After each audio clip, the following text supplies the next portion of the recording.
Guarda che pace qua, Vito, in questo posto, sai, sono venuto tante volte anche col tuo fratello. Che silenzio, che meraviglia. Che pace. Si sentono solo i grilli. Papi, Dimmi, Vito. com'è nata la musica? Oh, questa è una bella domanda per te che sei un musicista. Sai, sicuramente fin da quando l'uomo è apparso sulla terra ha scoperto i suoni, ha scoperto i ritmi, i suoni della natura e poi li ha usati per unirsi, li ha usati per fare delle feste, per accompagnare il lavoro, poi tanti rituali, in tante occasioni, soprattutto io credo dove erano insieme. Ma voglio risponderti in un altro modo perché sei già abbastanza grande. Sembra che l'origine dell'universo provenga da un suono, che all'inizio c'era un suono. È come se prima di tutto quello che esiste, questa vibrazione, questa intenzione, abbia fatto esplodere il Big Bang. Sono nate le particelle, sono nate poi le stelle, i pianeti, la vita. Sai, ci è voluto più di 13 miliardi d'anni per arrivare al giorno d'oggi. Poi sai, credo che le prime melodie, i primi canti siano stati cantati da tutte le mamme del mondo che volevano addormentare i loro figlioli sin dalla notte dei tempi. E un bebè piange, una mamma vuole calmarlo e dal cuore sono nate le melodie.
Ciao bambini! Ciao! Senti, signor direttore, cosa c'è, maestro Mario?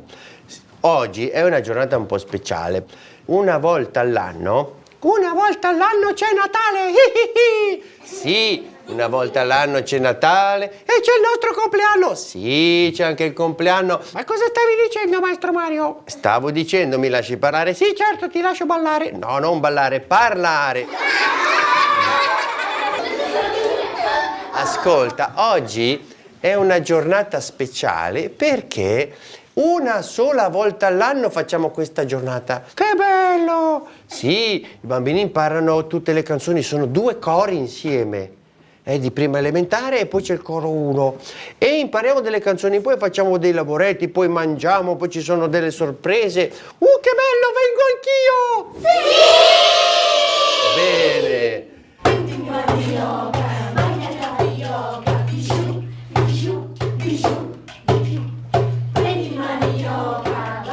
È importante insegnare musica ai bambini perché è una delle cose più belle.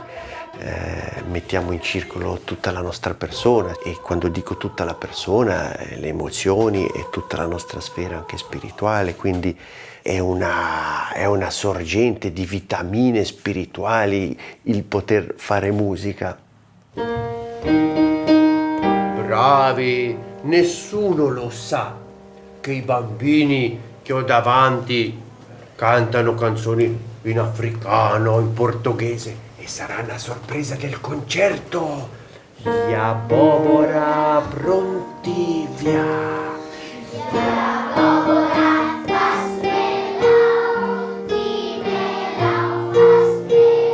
Insegnare musica ai bambini vuol dire volergli bene, vuol dire credere in loro e vuol dire curarli nella loro sfera interiore, ma anche fisica e soprattutto mentale. Bravissimi! Apprendere a danzare. Vai a casa. Du giochigna. È un'educazione al rispetto, ma non solo nel farla la musica, anche in tutti i momenti della vita comune che si ha in un'orchestra, in un coro, in un gruppo, bisogna condividere, bisogna confrontarsi anche con dei conflitti o delle problematiche, oppure con le gioie o i dolori, bisogna partecipare e evidentemente il fatto di insegnare musica è importante che proprio per l'educazione alla condivisione, allo scambio.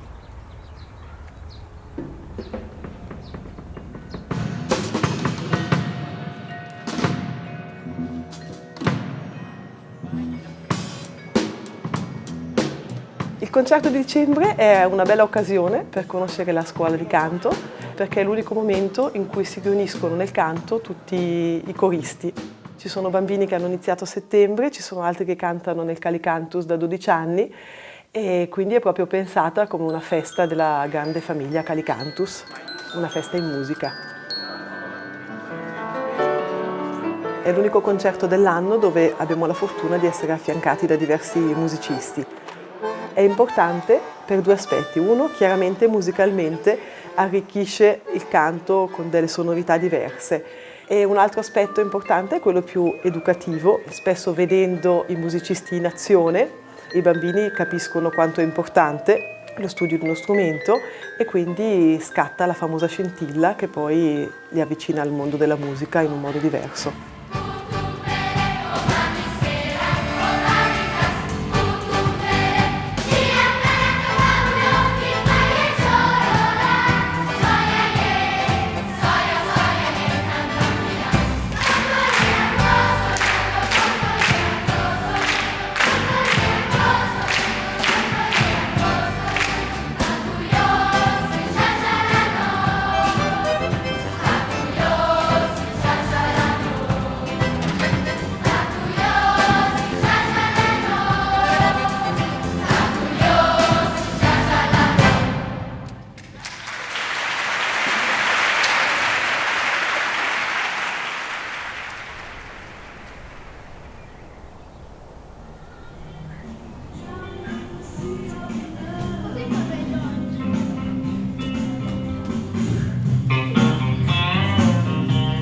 Giriamo bene tutte le spalle come fa la Giada.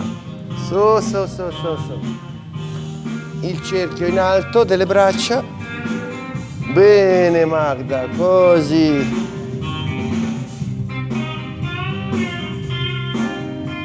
Bene, la mascella, poi le tempie, poi le orecchie.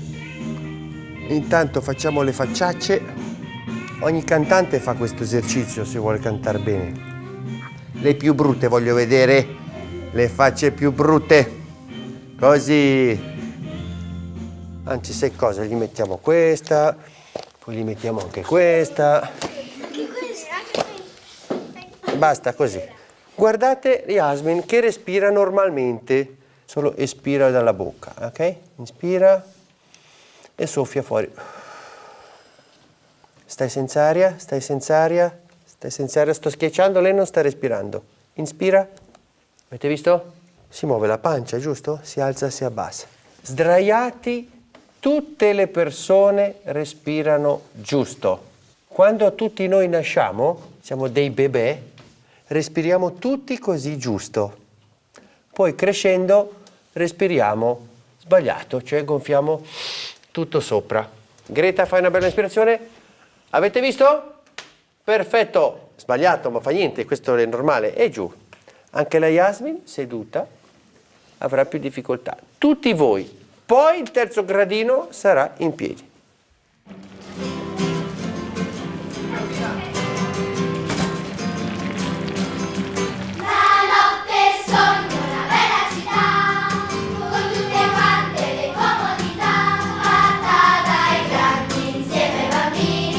Con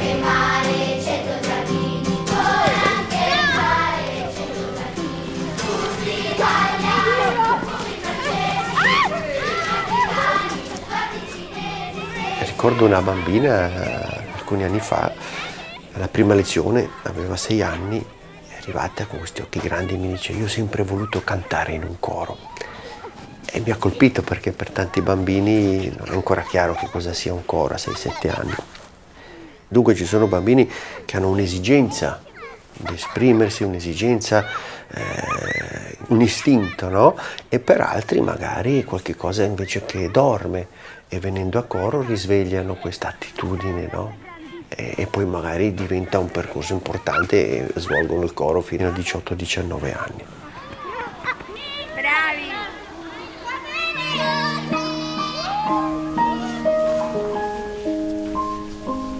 Sono un po' veloci quelle farfalle?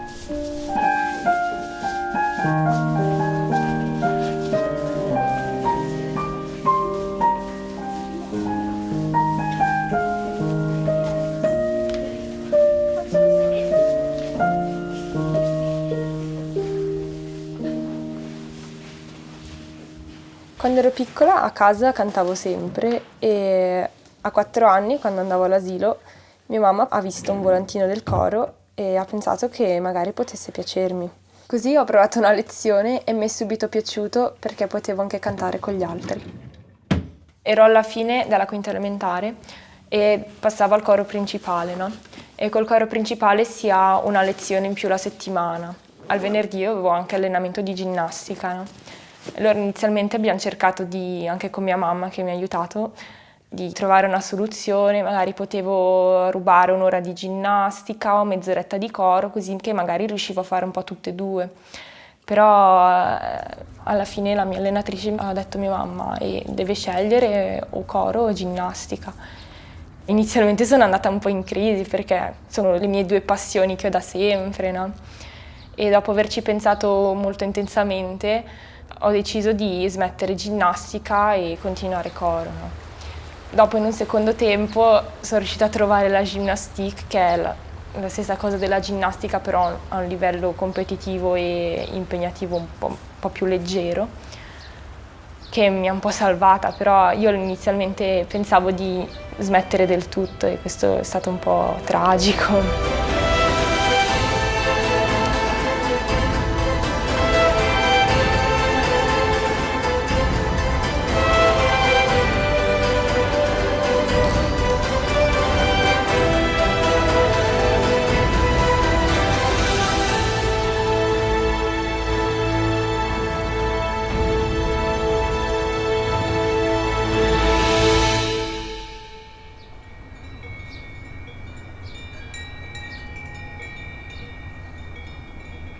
Il campo estivo segna proprio l'inizio dell'anno scolastico, che per noi in realtà è sempre l'inizio di un nuovo coro, nel senso che nel mese di giugno ci sono dei coristi che per ragioni di età abbandonano il coro e altri nuovi che entrano. Quindi noi ci troviamo sempre 2 settimane nel mese di agosto, proprio a ridosso dell'inizio della scuola, proprio per lavorare con il nuovo gruppo, lavoro sia musicale che a livello di formazione del gruppo.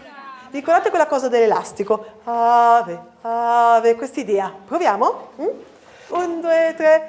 Ave, ave, regina celorum, ave, domina cancellorum, ave, ave, ave, ave. Ok. Dunque sarà forse una missione un po' difficile per voi, però dovrete dare il meglio che potete perché essere i vincitori del MasterChef 2016 sarà veramente un onore. Per favore un applauso. Durante il campo estivo ad ogni allievo nuovo viene affiancata una corista più adulta che lo aiuterà nel suo percorso di sviluppo musicale, quindi lo aiuterà a imparare le canzoni, durante le lezioni lo aiuta, non so se si è perso in certi punti, e lo aiuterà principalmente a recuperare i brani che si cantano nel coro principale che lui durante l'estate non ha avuto il tempo di imparare. Questo è il contributo che diamo noi grandi per aiutarli a passare dal coro 2 al coro principale. Quello è un grande passo per qualsiasi di loro, cioè il coro principale è comunque il coro dei grandi che girano, che fanno viaggi, che fanno il campo estivo e quindi lei quando è entrata nel coro principale era un po' intimorita come penso tutti, ma come lei ha cominciato appunto il campo estivo, e questo si vede tutti gli anni, devo dire, che quando fanno il campo estivo crescono in un modo incredibile. Possiamo notare che qua la forma è più piccola rispetto a questa. Più compatta. Più compatta. E questo potrebbe essere un bene e un male, perché nel forno, se è troppo piccolo, diciamo che io direi che per la forma, visti i miei studi negli anni passati, direi che la forma è meglio questa leggermente più grande. Migliore. Quindi dalla nostra collega e bravissima esperta vince il gruppo 2 questo round.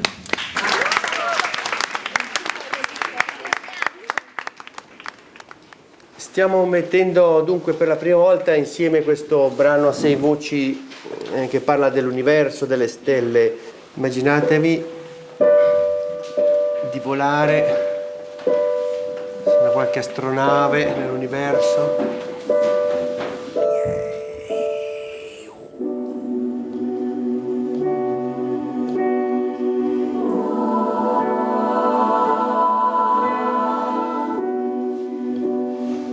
Mezzo piano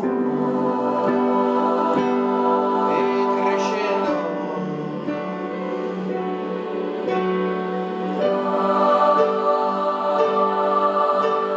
Molti anche a scuola mi chiedono: ma perché vai nel coro, non preferisci fare questo, non preferisci venire alla festa? E io dico: perché vado a coro.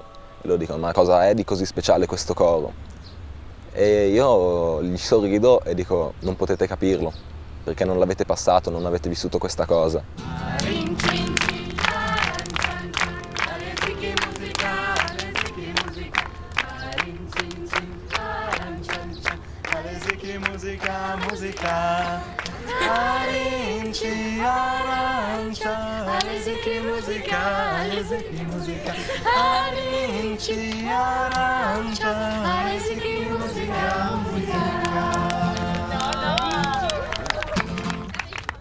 Allora, le più alte sono la Melissa, la Rael e la Jody. Iniziamo dalla fila dietro, vedere un po'.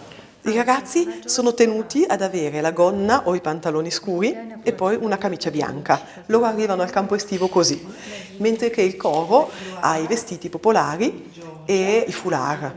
Ogni anno questi vestiti popolari e i foulard vengono aggiudicati a dei coristi diversi, no? A dipendenza di varie cose, dipende dalla posizione in cui il corista è nel coro, dal fatto loro crescono, quindi un vestito che andava bene a un corista l'anno precedente spesso non va più bene l'anno seguente, e quindi la tenuta del coro in realtà risulta molto fantasiosa, sono come delle macchie di colore che di anno in anno cambiano in realtà, e questa è la cosa che a noi piace.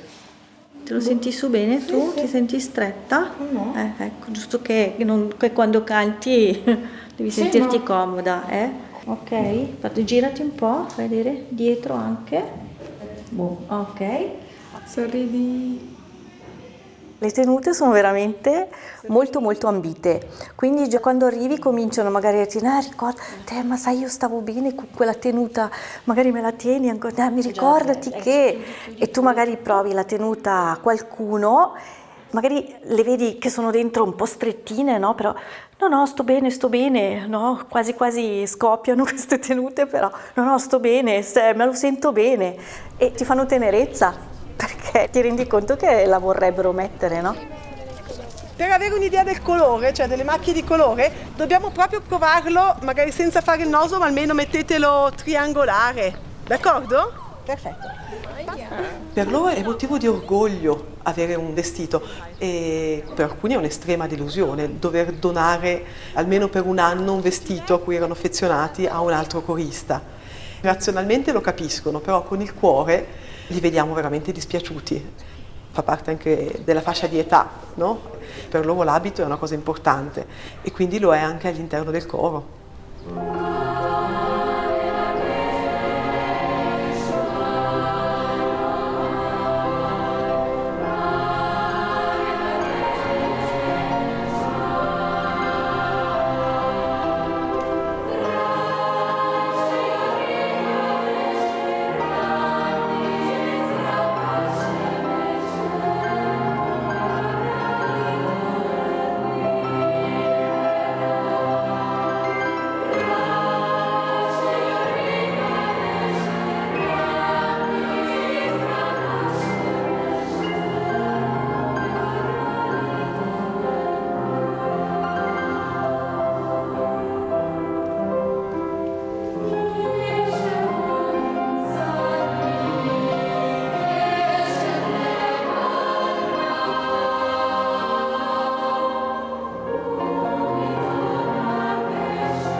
campo estivo comporta chiaramente l'aiuto da parte di tante persone, sono tutti volontari e sono mamme o papà di coristi che vengono.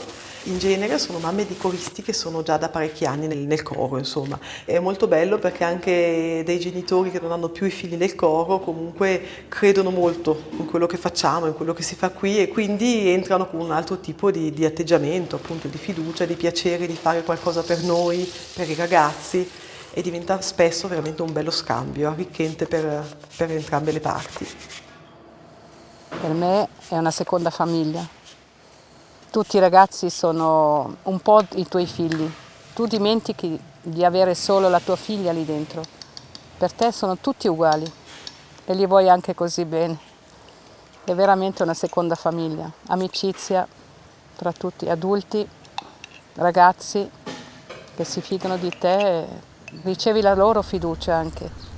E questo mi riempie veramente di molto orgoglio, di gioia.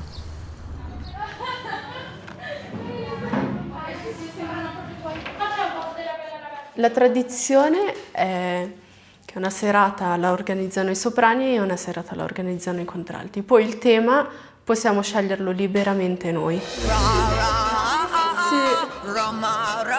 Solitamente scegliamo sempre temi che fanno ridere, che tirano dentro le persone, che si sentano coinvolte. O se no, per ridere un po', scegliamo la Disney, giusto per ricordarci quando eravamo piccoli e così ci facciamo tutti insieme 4 risate.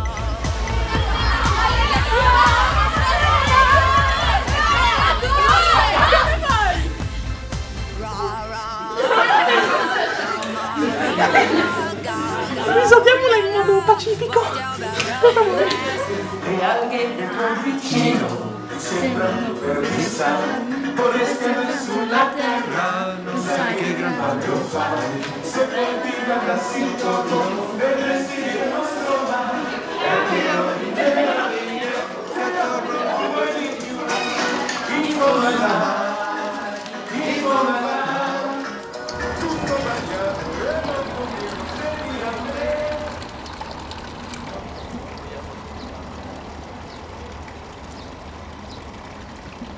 Allora Vito, mi fai sentire cosa hai fatto con la mamma, dai, che voglio di sentire un po' di musica. Abbiamo fatto la parte lenta.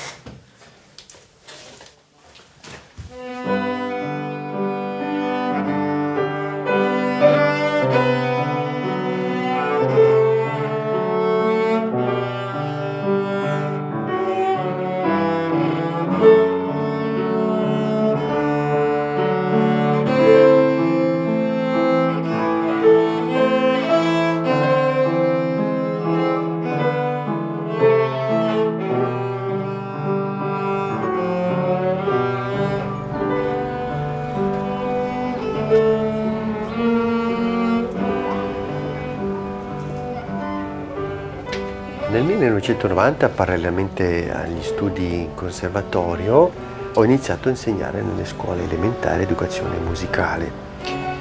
Da queste lezioni poi è uscito un bel entusiasmo da parte di alcuni bambini che hanno voluto poi così cominciare a cantare in un doposcuola e così passo dopo passo è nato questo coro. Poi nel 93, decidendo di dare questo nome Coro Calicantos, decidevo anche di dargli una struttura. All'epoca non avevamo molti strumenti per imparare come educare le voci. Io avevo il modello dei Cantori della Torrita di Beltraminelli, un eccellente coro, e basta.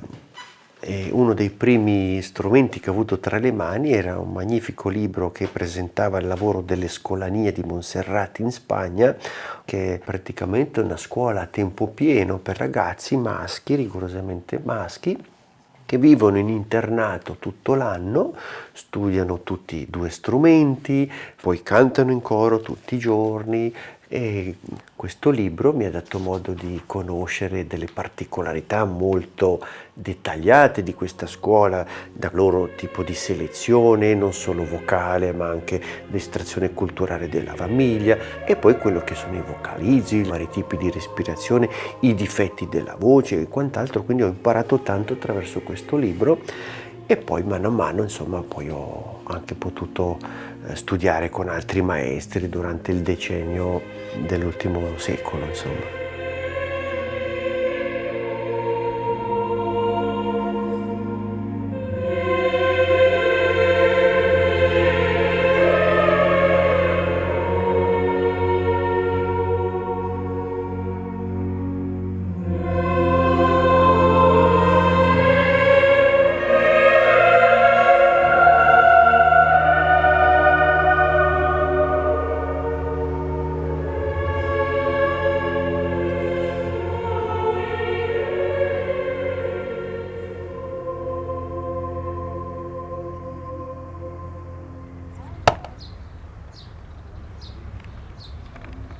Il Gallicantus è speciale secondo me e per esserlo c'è bisogno comunque di qualcosa in più. Mario ci sprona davvero tanto e qualunque cosa può essere migliorata. Quindi arrivi a un punto in cui per chiunque sarebbe bellissimo, ma noi sentiamo ormai dopo anni d'allenamento, sentiamo c'è qualcosa che non va, non diciamo vabbè, tanto gli altri non lo sentono. Non ci fermiamo lì, ma cerchiamo di andare oltre, non siamo superficiali e comunque con l'aiuto del nostro maestro cerchiamo sempre di dare il massimo. Una volta che siamo arrivati al massimo diamo ancora di più. Un transistor, ok?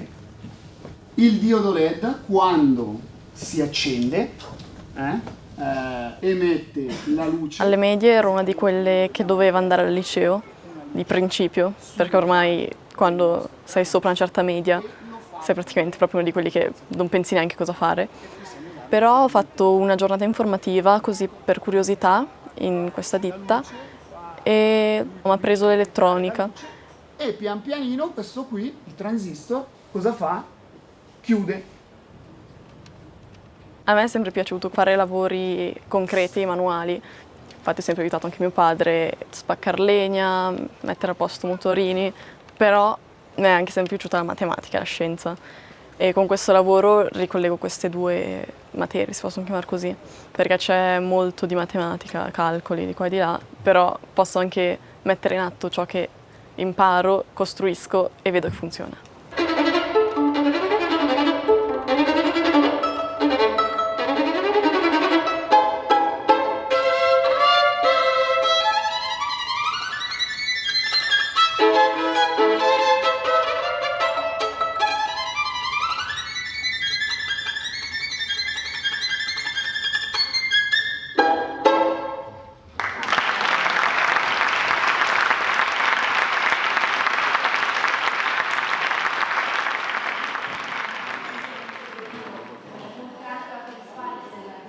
Non è raro che qualche genitore che mi porta il figlio o la figlia mi dice non so se può cantare perché è stonato, no?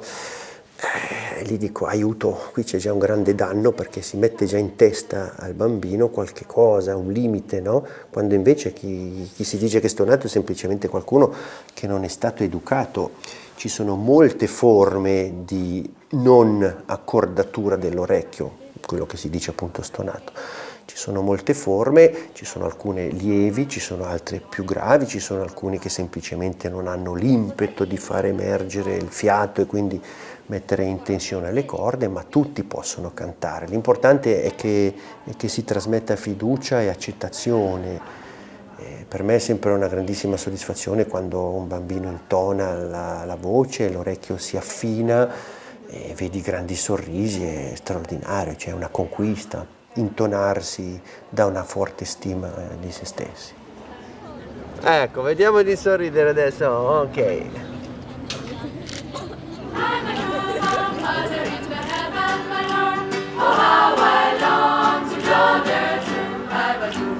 Judgment,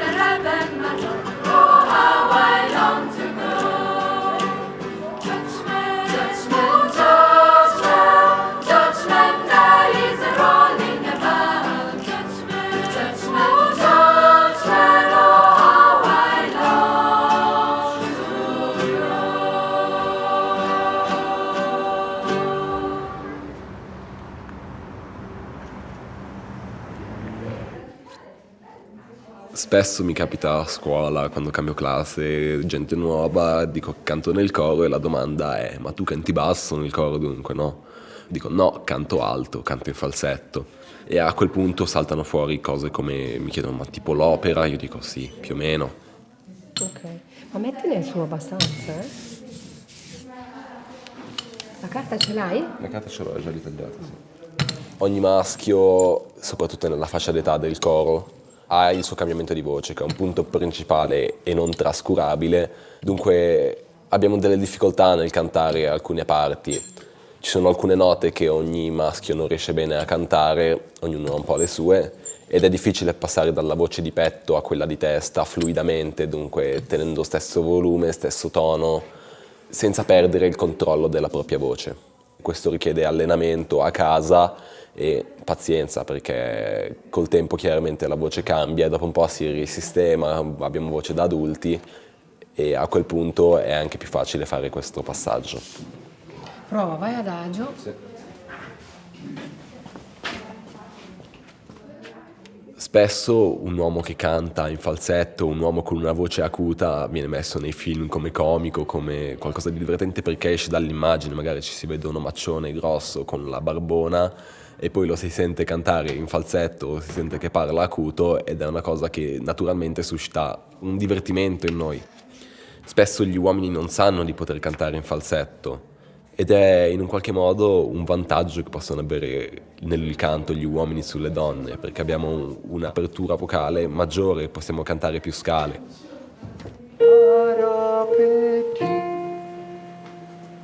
Gli altri rientrano para col pa, parapedi,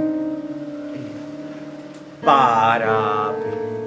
Ma il pa entra non forte ma semplice e sicuro. Il tempo va in avanti, Bene. 1, 2, 1, 2.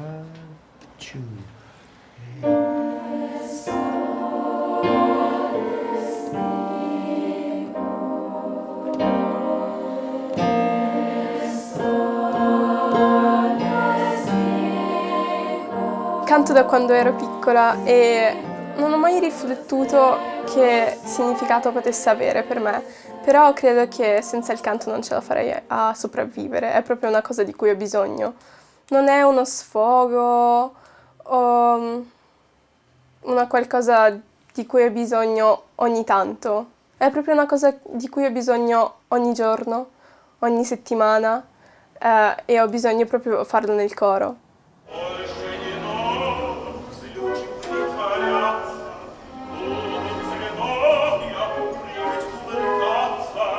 Il coro in Ucraina in realtà non è solo il coro, c'è anche la possibilità di fare un po' di teatro, fare degli spettacoli, ci sono sempre degli adulti, dei professionisti, che è così lo spettacolo più bello.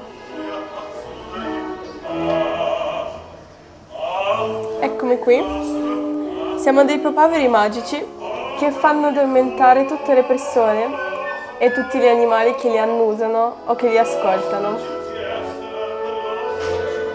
E infatti qui c'è questo leone grande e grosso che cerchiamo di far addormentare.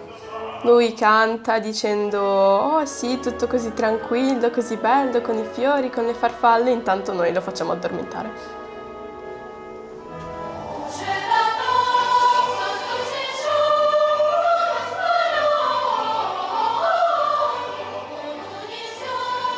Praticamente quando io mi trovavo a Odessa, proprio in quel momento è cominciata un po' la guerra. Hanno fatto esplodere diversi edifici e dunque dopo qualche mese siamo partiti e siamo venuti qui perché questo paese è molto bello, offre anche tante opportunità di lavoro.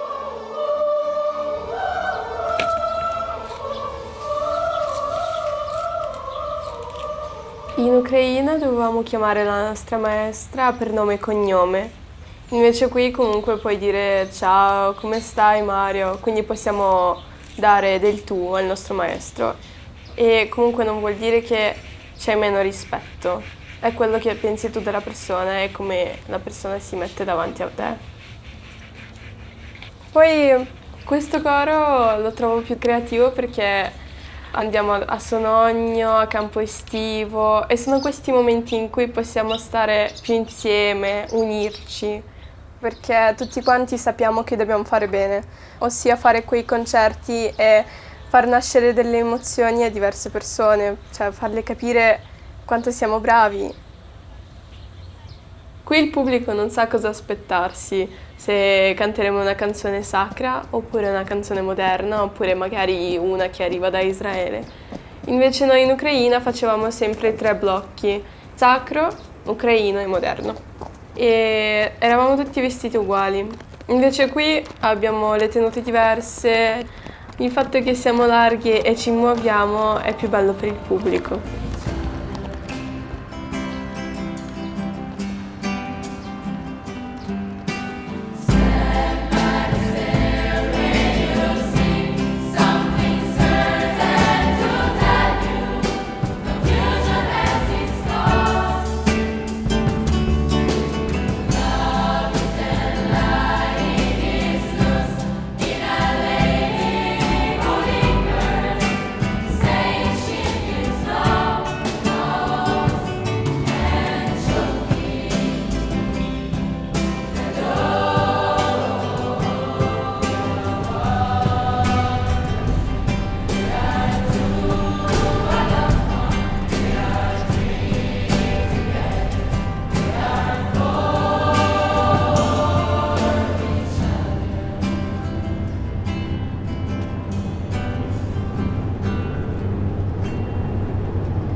Dobbiamo pensarlo tutti, Ce la facciamo?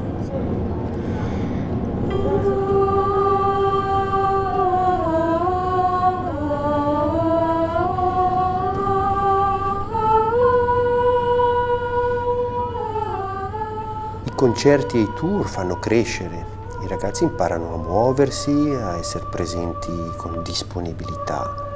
Quando siamo in prova prima di un concerto, in una sala, in una chiesa, sento chiaramente la loro volontà di fare bene, perché questo è ciò che conta davvero per loro. È lì che si presenta qualcosa di veramente speciale, di straordinario, perché i ragazzi sono uniti, sono motivati come in una missione che appartiene a loro e questo è grandioso.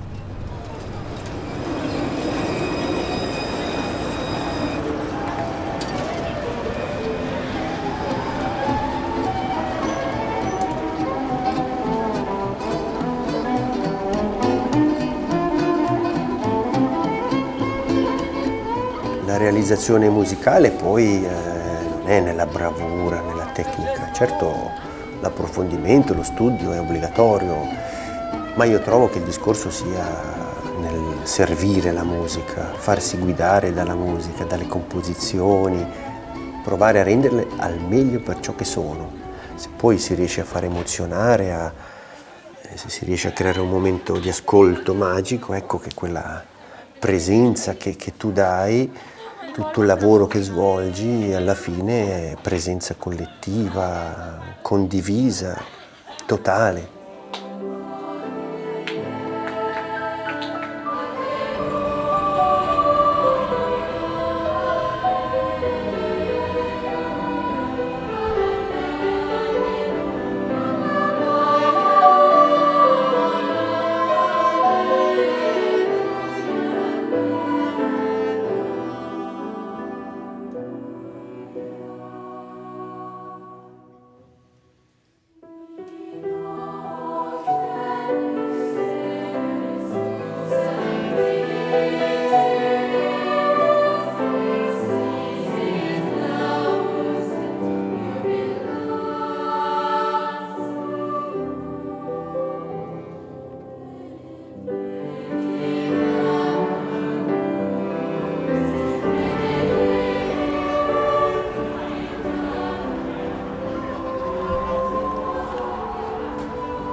Ogni giornata cantano 2 volte al giorno, alle 1 e anche domenica e anche tutta la giornata festive. E la settimana passata hanno cantato tanto che adesso sono in vacanza. I demà al matí E domani mattina? ens trobem un altre cop i anem a Portugal per 2 concerti. Ritornano e andano a Portugal per 2 concerti.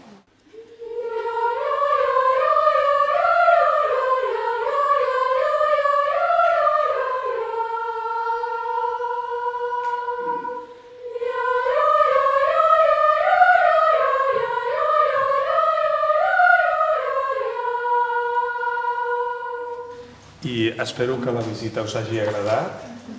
Si teniu més preguntes, l'Elisenda havia treballat aquí fa molts anys i ella sap les respostes. Ok, podeu preguntar.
Io vi ho detto che prima del concerto vi ho detto la punta, no? Vedere il massimo di noi, lo possiamo fare anche oggi. Quando è pronto il piano, tutto il coro aspetta in fondo alle scale. Quando è pronto tutto, si è finita la messa, entriamo.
Una volta mi è stato chiesto come mi sentissi a cantare canzoni sacre in chiese, vista la mia provenienza da una famiglia per metà musulmana.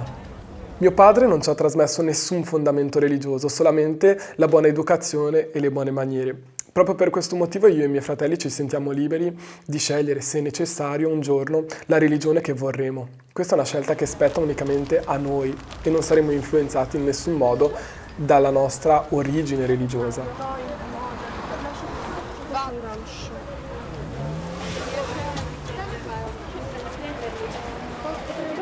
La femmina va qua e il maschio. Yes.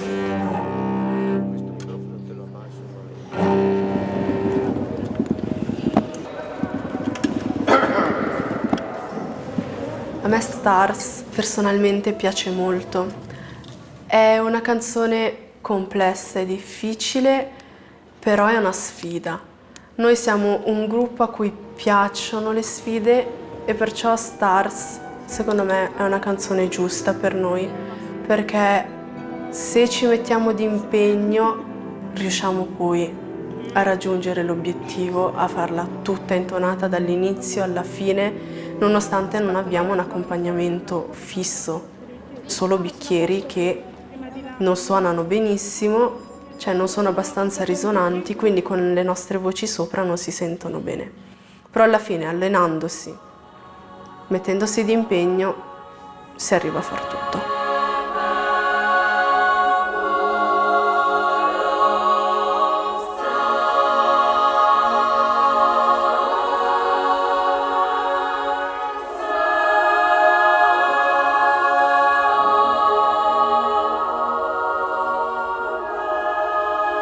Ci siamo riusciti perché ci siamo concentrati, volevamo fare molto bene quel concerto. Abbiamo finalmente amato quella canzone, lì l'abbiamo percepita tutta, davanti a tutto quel pubblico di 700 persone.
A Pamplona c'era un pubblico grandissimo, si sentiva proprio nell'aria la gente, anche ti guardavi in giro e vedevi la gente che cominciavamo i brani, vedevi che erano stupiti, gente che piangeva e in più c'è una canzone che la Stars che non ci è mai funzionata molto e quella volta ha funzionato, però anche prima di quella stavo per mettermi a piangere anch'io. È stato bellissimo, è stato bellissimo.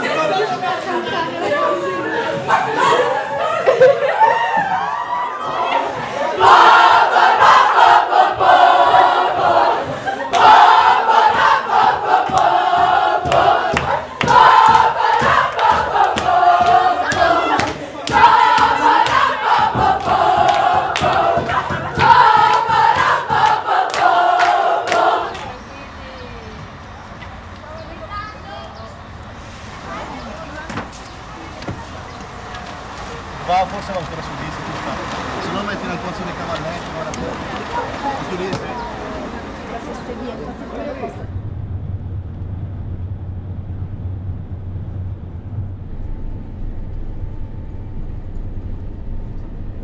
In base alla parte solistica che la partitura richiede, vedo chi può essere in grado di farlo e quindi propongo uno o due di provare queste parti, perché io credo fermamente che può fare questa parte.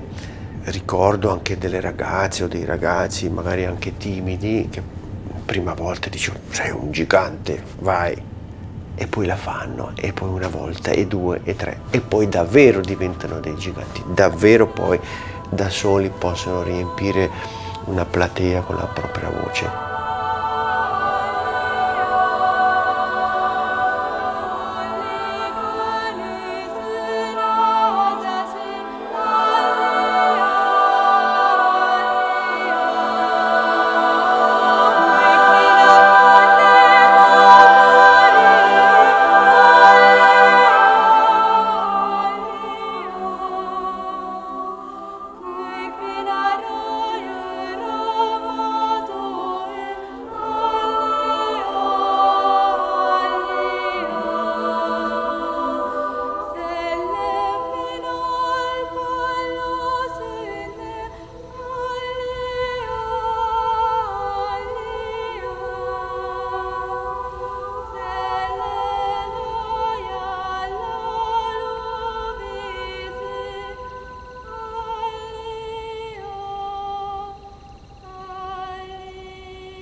Quando devo cantare da sola, il mio pezzo da solista, a quel punto non sento più il resto del coro e sento solo me stessa, vedo un punto in fondo alla chiesa che trovo sempre, fisso quello lì, guardo il mare ogni tanto, però sono da sola.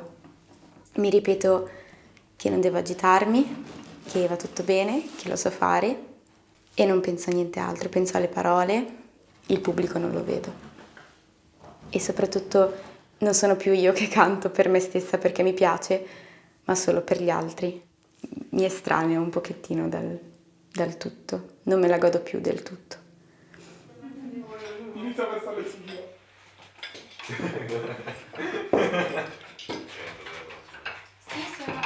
Devo dire che adesso si sta avvicinando il momento dove dovrò abbandonare il nido, ma non solo del coro, ma anche casa mia e tutto. E quindi un po' su tutti gli ambiti ho dovuto pensare, e ci sto pensando, ed è sempre una domanda terrorizzante, che cosa faccio dopo? E a proposito del coro, dovrò prima o poi staccarmi. È ovvio che rimarrò sempre legata perché è una parte di me. Per me forse è più facile perché canto anche con i miei genitori in un coro di adulti.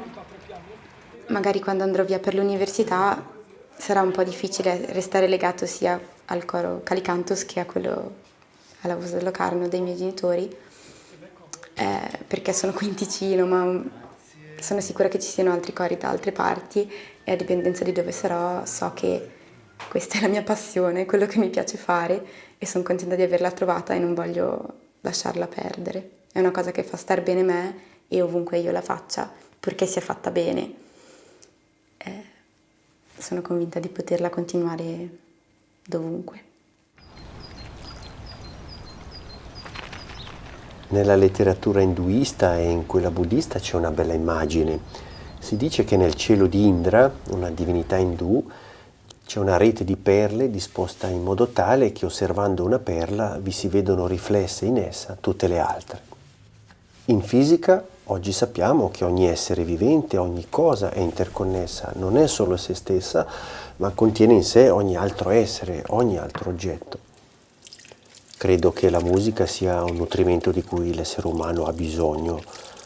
Nel coro, il fatto di farla insieme a ogni lezione, a ogni concerto, può ricordarci che siamo tutti come quelle perle e che ognuno di noi può riconoscersi e risplendere negli altri.